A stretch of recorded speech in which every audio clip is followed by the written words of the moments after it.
12 steps from the Buddhist perspective of attachment. We are all addicted to something. On some level, we are attracted to what we think will make us happy, and we have an aversion to what will cause us suffering. The 12 steps, originally from Alcoholics Anonymous, are a powerful set of tools to create recovery from any addiction. The wisdom of the 12 steps can enlighten anyone. If we understand their essential principles, check out the following 12 steps as tools to begin your journey to the freedom of any addiction.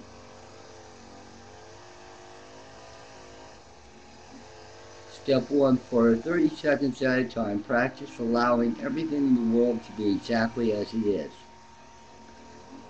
Don't try to change, grasp, or avoid any circumstances, thought, or emotion. Practice this with everyone you come in contact with. Look them in the eye and say to yourself, I accept you exactly as you are. Oh yeah, try it in the mirror with yourself too. Our lives can become confusing. The implementation of money, relationships, jobs, and material possessions can cause us to feel like the world is unstable. We need to develop the skill of having faith or confidence in positive things. Make a list of 5 positive things that don't change, like a mother's love for her only child. Read it daily and read it often. Our day-to-day lives are often stormy with changes and unexpected setbacks. We need to find shelter. Every day, find a quiet place to cultivate a feeling of safety.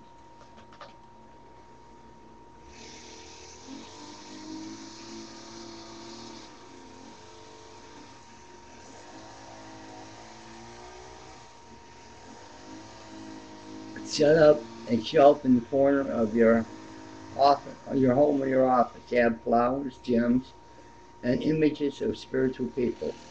Set in this space every morning and evening. Take refuge there. Eventually learn to take your refuge out into the world with you. Instead of negative self-criticism, learn to objectify your strengths and weaknesses. Make a list of the 3 things you do well, 3 things that you could be better at, and 3 things that definitely need improvement. Take into account feedback from parents, spouse, teacher, employers over the course of your life. Where were they correct? Learn to ask yourself the question, how am I doing at this moment? And be gentle on yourself. Don't use a hammer. All great people have a sense of self-honesty. In order to achieve it, we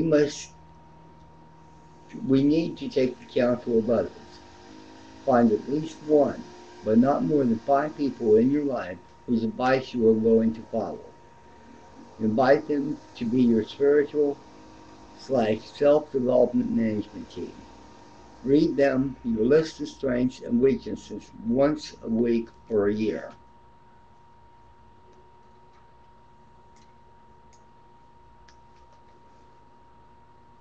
What are we willing to do to move past our limitations? Make a list of everything you want to achieve in life.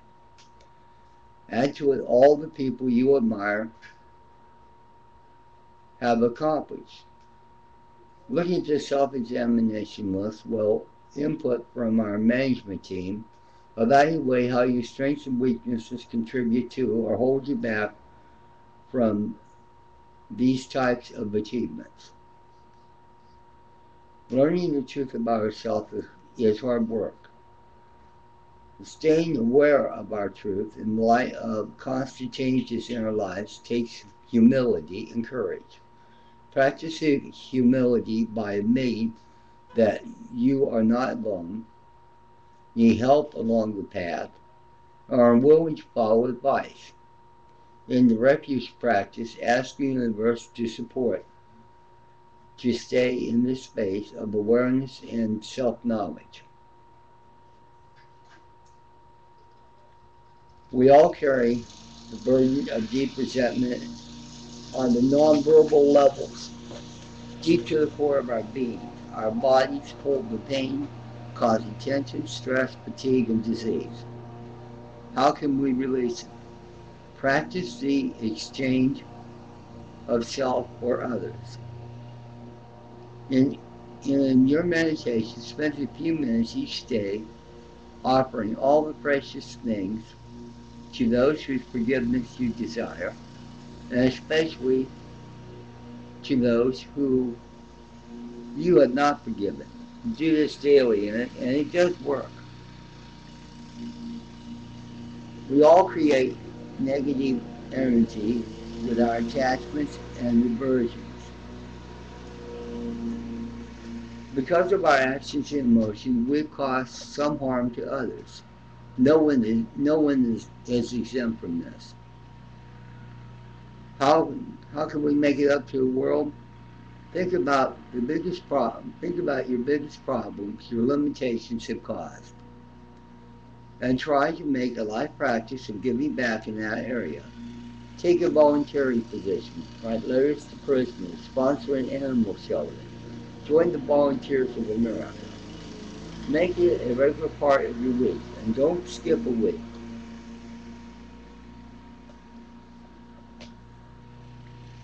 On an ongoing basis, we can practice all the preceding principles in our daily life. One good way to do this is to admit when we're wrong. Being careful not to work in a self-defeating, but in a self and other empowering way. Practice the mantra, I am wrong, I am wrong, I am wrong. This will deflate the self-centered fear-based ego and open up new possibilities. Try it consistently for a month before switching back to, I am right. An old adage of stay green and grow is true. How do we keep our spiritual life fresh? Try it. All of these and invent some of your own. At least on a monthly basis, read a spiritual book, attend a seminar or workshop, go to a weekend retreat, listen to the spiritual teachings, attend a prayer session, do group meditation, do some yoga. You at the gym, consider all this part of your social recovery. And last, the Dalai Lama says that if you cannot be kind to others, when stuff hits the fan, I paraphrase, then our spiritual practice is a role.